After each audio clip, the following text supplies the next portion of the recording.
How to prep your business for a possible economic downturn.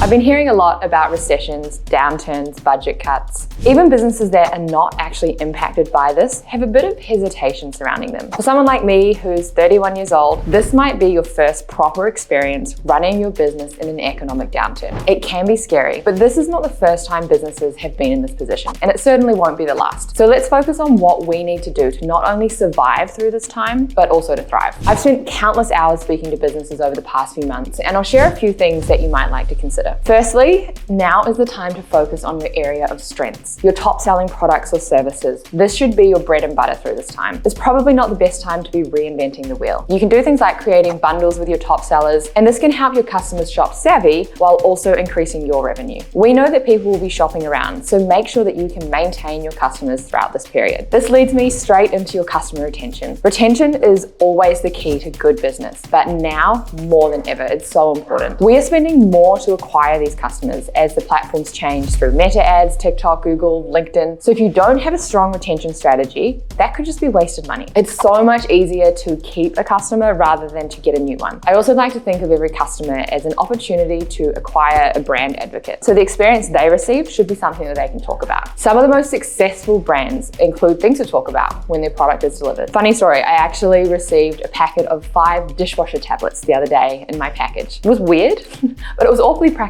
And it made me talk about it with everybody in the office. This weird gift with purchase, and I'd only purchased a frame. Email marketing is probably my favorite customer retention strategy, coupled with SMS marketing. You can reach your customers when they want through email, and you can fall right into their most active inbox on SMS. Email should really account for about 30% of your overall business revenue. The approach through email is most effective through email flows. These will be automated based on particular triggers or categories that your customer falls into. The beauty of this is the entire process can be personalized with their specific buyer information. Again, we're thinking about the entire experience for the customer. My preference on email platform is Klaviyo, as they do email and SMS as well, and there's so many automations that you can use. Loyalty programs will build really great customer engagement as well, and you can kind of gamify the shopping journey. Everyone likes to feel like they're working towards something, especially when that's coupled with shopping. It's the perfect way to keep your customers engaged. If it's a challenging time, you could even give them the opportunity to gain other points without even purchasing anything, just to keep them in that community and keep them supporting a brand. I think the best example that I've seen of this is Qantas Points. They have an entire app developed that can help you generate points through performing different tasks, like sleeping and walking. So I get 5 points just for having a good night's sleep. It keeps the brand recognition high, and I have that sense of winning and achieving things, which humans love. There's a lot of data to back up that sentiment as well. So increasing your customer retention rates by just 5% can increase your profits anywhere from 25% to 95%. This was according to a study in Bain & Company. It also costs 5 times more to acquire a new customer than to retain an existing customer, according to Forbes. So it goes to show,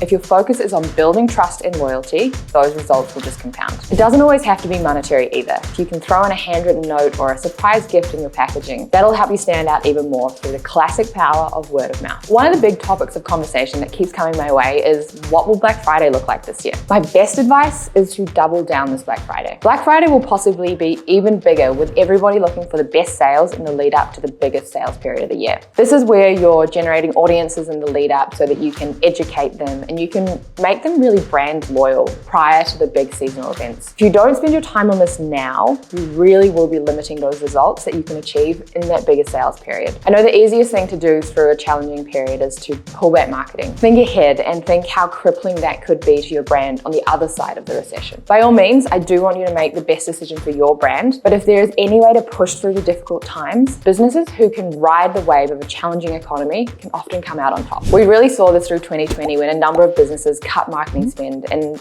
struggled through the following years. The businesses who were able to adapt and change and push through this period came out stronger, and they came out on top. This isn't the case for every business, so if you have any questions about your industry specifically, then please flick me a message. I have helped hundreds of businesses put their focus in the right place. My last piece of advice is to use what you have available to you. Organic content is on the up, and with the rise of Reels on Instagram Instagram and TikTok's growth, you can see success without a paid media strategy, which is the first time in years. If you aren't on TikTok, use this time to build up your platform. You could work with some creators, and it's not actually about finding creators with a huge following and investing hundreds of thousands of dollars. It's about making the right content for the platform you're on. There has been so much growth in this space, and that's why we actually created a whole arm of our business to manage TikTok for our clients. It's honestly a completely different beast, but the success stories that we have seen has been insane. So sales doubling overnight from one viral post, or 0 to 100K followers in 12 months, which is such a challenge to achieve on any other platform. Year-on-year growth of 300% by just adding in TikTok as a channel. So if TikTok isn't something that you've delved into yet, I highly recommend doing it. It's something that you can do yourself, but if not, then let us help you with it. To finish us off,